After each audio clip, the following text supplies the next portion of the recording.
મિત્રો, આલ્ફા વિદ્યા સંકુલ વતી ફરીવાર આપનું હાર્દિક સ્વાગત છે।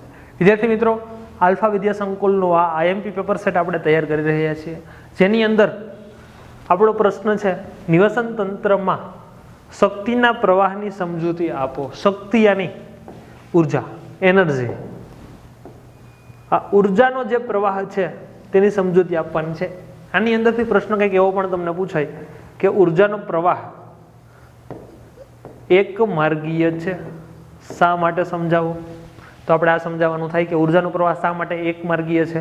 ઓકે, હવે આ પ્રશ્ન છે એ છે ચેપ્ટર નંબર 13 નો।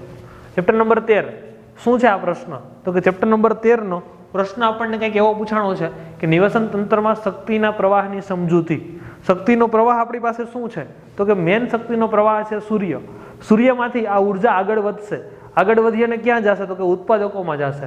ઉત્પાદક બાદ આ ક્યાં જશે? તો કે તૃણાહારીમાં। તૃણાહારી બાદ માંસાહારી, ત્યારબાદ ઉચ્ચ માંસાહારી। આ રીતે શું થાય છે? તો કે ઉર્જા સ્ટેપ બાય સ્ટેપ અલગ અલગ પોષક સ્તરની અંદર જાય છે।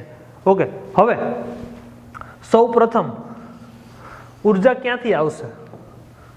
તો કે સૌ પ્રથમ ઉર્જા જે છે એ આવશે સૂર્યમાંથી। ક્યાંથી આવશે? સૌ પ્રથમ સૂર્યમાંથી। સૂર્યમાંથી જે ઉર્જા આવે છે આ ઉર્જાનો માત્ર 1% આપણે ઉપયોગ કરીએ છીએ। આપણે એટલે કોણ? તો કે વનસ્પતિ। હજી આપણે મનુષ્ય સુધી તો પહોંચ્યા જ નથી। ઉર્જાનો માત્ર 1% ઉપયોગ કોણ કરે છે? તો કે આ લીલી વનસ્પતિ કરે છે। ત્યારબાદ આ ઉર્જા જ્યારે સૂર્યમાંથી ડાયરેક્ટ વનસ્પતિ મેળવે ત્યારે માત્ર 1% મેળવે છે। 1%માંથી જ્યારે એક પોષક સ્તર, આને કહેવાય એક પોષક સ્તર, આ બીજું, આ ત્રીજું, અલગ અલગ પોષક સ્તર થયા। એક પોષક સ્તરમાંથી જ્યારે બીજા પોષક સ્તરમાં જાય ત્યારે ઈ ઉર્જાના માત્ર 10% જાય છે। ખાસ સમજો મિત્રો, પર્યાવરણનો પ્રશ્ન છે, સમજવો ઇમ્પોર્ટન્ટ છે। અસેસ આવી જી, કુલ ઉર્જામાંથી સૂર્યપ્રકાશની કુલ ઉર્જામાંથી વનસ્પતિ માત્ર 1% ઉપયોગ કરે છે। હવે આ 1%માંથી આવનારા પોષક સ્તરોમાં એ 1% નહીં 10% જેટલો ભાગ છે। ના સમજાણું? જો એક્ઝામ્પલ, જો તમારી સામે મસ્ત મજાનું એક એક્ઝામ્પલ આપેલું છે। સૂર્ય, કુલ સૌર ઉર્જા કેટલી છે? તો કે 10 લાખ છે। ઉર્જા છે એ આપણે જૂલની અંદર માપતા હોય એટલે એકમ પાછળ જૂલ લખેલો છે। કુલ ઉર્જા કેટલી છે? સૌર ઉર્જા 10 લાખ। આ 10 લાખના માત્ર કેટલા ટકા ઉર્જાનું વહન થયું? 1%। વનસ્પતિએ માત્ર કેટલી મેળવી? આ વનસ્પતિએ માત્ર કેટલી મેળવી? 1%। તો આ 10 લાખના 1% એટલે કેટલા? તો કે 10,000। આ શું થયું? તો કે આપણું પ્રથમ પોષક સ્તર થયું।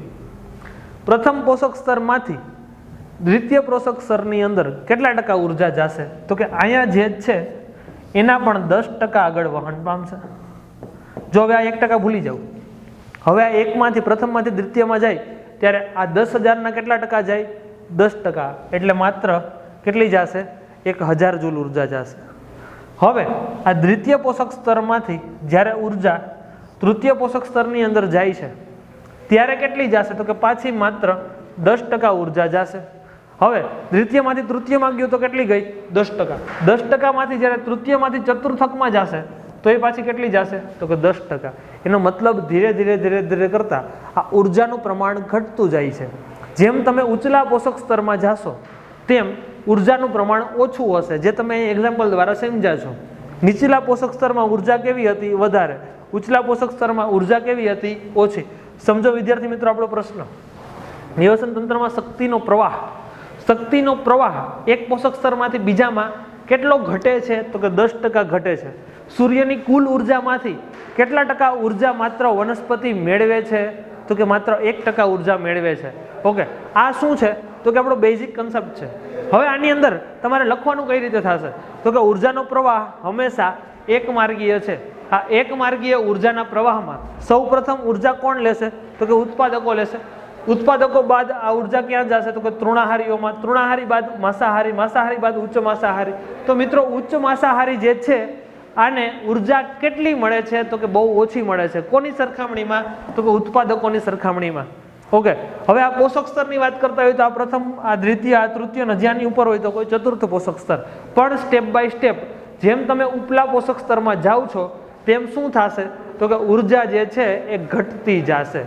ઓકે, સમજો ફરીવાર આખો પ્રશ્ન. નિવસન તંત્રમાં શક્તિના પ્રવાહની સમજૂતી આપો. શક્તિનો પ્રવાહ યાની કે ઉર્જાનો પ્રવાહ. ઉર્જાનો પ્રવાહ એક માર્ગીય જ છે, એવું કેમ? તો કે એકવાર વનસ્પતિએ ઉર્જા એકવાર વનસ્પતિએ ઉર્જા કોઈ તૃણાહારીને આપી દીધી, ત્યારબાદ એ ઉર્જા પાછી નહીં લઈ શકે. સૂર્યએ ઉર્જા વનસ્પતિને આપી દીધી, ત્યારબાદ વનસ્પતિ પાછી લઈ શકશે નહીં. વનસ્પતિએ આ ઉંદરને આપી દીધી, ઉંદર પછી પાછી વનસ્પતિ લઈ શકશે નહીં. એની શિયાળને આપી દીધી, પાછી લઈ શકશે નહીં. આગળ કોઈ પણ જંગલી પ્રાણીને આપી દીધી, પાછી લઈ શકશે નહીં. એનો મતલબ કે એકમાંથી જ્યારે બીજા પોષક સ્તરમાં ઉર્જા જતી રહી છે, ત્યારબાદ આપણે ફરી એનો ઉપયોગ કરી શકતા નથી. તમે મિત્રો ફિઝિક્સની અંદર ભણી ગયા હશો ઉર્જા સંરક્ષણનો નિયમ. ઉર્જાનું સર્જન કે વિનાશ શક્ય નથી, માત્ર એક ઉર્જામાંથી બીજી ઉર્જામાં રૂપાંતર થાય છે. તો અહીંયા શું થયું? તો કે આજે સૂર્ય ઉર્જા છે એની અંદરથી પ્રકાશ સંશ્લેષણ થયું, ત્યારે રાસાયણિક ઉર્જામાં રૂપાંતર થયું. મિત્રો પ્રકાશ સંશ્લેષણનો પ્રશ્ન આપણી જ ચેનલમાં મેં આગળ મસ્ત મજાનો સમજાવેલો છે, ત્યારે આપણે આની સંપૂર્ણ ચર્ચા કરેલી છે. તો આગળનો એ પ્રશ્ન તમને જોવામાં અનુકૂળતા હોય તો એ જોઈ શકો, કારણ કે આ પ્રશ્ન તમને ક્લિયર કરવા માટે થોડી ઘણી આપણે એ પ્રશ્નની પણ આવશ્યકતા રહી છે. સૌર ઉર્જાનું રાસાયણિક ઉર્જામાં રૂપાંતર થશે, કુલ ઉર્જાના માત્ર 1% ઉર્જા આવશે, ત્યારબાદ આગળના પોષક સ્તરમાં આ 1% છે એનો 10% જેટલો ભાગ આગળ વધશે.